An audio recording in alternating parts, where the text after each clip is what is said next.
Hello, good afternoon. How are you doing? I'm fine. Good afternoon too. Okay, I'm by name Faith Chamakamba. What's your name? Okay, my name is Uche Chukwumeremeze Shedrack. Okay, I would love to ask you some questions. Mr. President gave us a promise that no child will go out of school, that there will be no dropouts. So I would love to know what is your take on it. Should we believe him, or do you think it will be possible? Actually, it is not possible. Okay, why do you think so? If we must tell ourselves truth in this country, we know, according to the last census, they said that we are over 2 million people. So how do you think that it will be possible that there will be no student that will be dropped out of school? It is not possible. Look at what is happening in the villages. President will be talking only in the capital city. That's the only place he knows about. When you go to villages, there are so many people that have dropped out of school. So it is not possible. It's just political promise. It is not possible. Thank you. To me, I think that is not possible, especially in this our country, Nigeria, that things are very high and the rate of things are on a very high listing. I think it's not possible for children not to be drop out of school. Well, ordinarily, I would have said it's not possible, but in the real sense, it is very much possible. Yes, one thing you should ask yourself first is what usually causes students to drop out. Some are from different orientation, that school is a scam. That's from individual orientation. Then secondly, which is the common one, is financial incapacity. So I believe strongly that if there is proper planning, this decision of his can be actualized. It's really possible for him to say that means there's policies on ground. He is not going to do it alone. He needs help of the local government, the state government, the federal government, the Minister of Education to do that. Even parents will support that.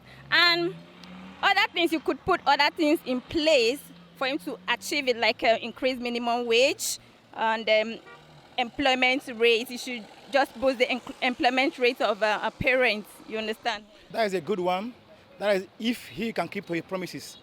Because they have been telling us lies upon lies. But if they have repented, glory be to God. But when you look at what is going on, you understand that it is easier said than done. Because you can see that even, as I'm talking now, many people are not in the school. That's the truth. You can imagine where they are buying a bag of rice, 50,000 naira. A teacher, okay, how much are they paying a teacher? Look, when you go to rural areas, there are people with the willingness to go to school. But because of the same financial incapability I've just mentioned, they are not able to attain some certain heights in education. So if the educational sector is well funded, I believe there will be good structure. There will be good infrastructures to take care of that. Okay, so are you saying that Nigeria has gotten to a point that we should not believe whatever the president or the government are saying? I'm not saying that we should not believe. People that believe, they have right to believe. But for me, knowing the kind of politicians we have, that if they budgeted for 2 million, they'll use 10,000. It's a very nice question. To me, I'm going to say that in a way it's going to be possible if he's going to keep his promise. But as it is now, I'm going with it's not possible. Like in my neighborhood, I have so many people that have dropped out of school. They have dropped out of school because their parents cannot afford their school fees. Except if government are planning to give us a free education. That is understandable. But if they are still going to carry on with this present pattern of government, I can tell you for free that is normal thing they used to do. Because Nigeria is a country whereby they don't keep to their statement or to what they said, and nobody holds them accountable. The government are not investing in our educational sector enough. And the mindset of people at this point in time are not even in education. Nobody values education anymore like before.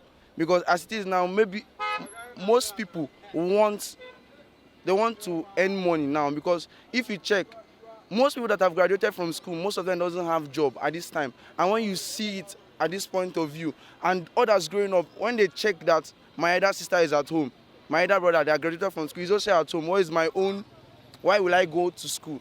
Instead of it, they will prefer to learn a trade. When you see a youth saying school is a scam, school is a scam, it's because he or she must have seen that most people who are educated are jobless. So if there is creation of job, then the students will be motivated to go to school. I think to me, the president is just saying it, making promises that him cannot fulfill. You know very well, my brother, that in this country that we are, I and you knows what is happening, especially in the life of politicians. When they want to come in, they make a whole lot of promises. Promises that up to date, none of them have been able to keep that promise. So to me, I will start by telling you that so many children will do what? Will drop out of school because it's not possible.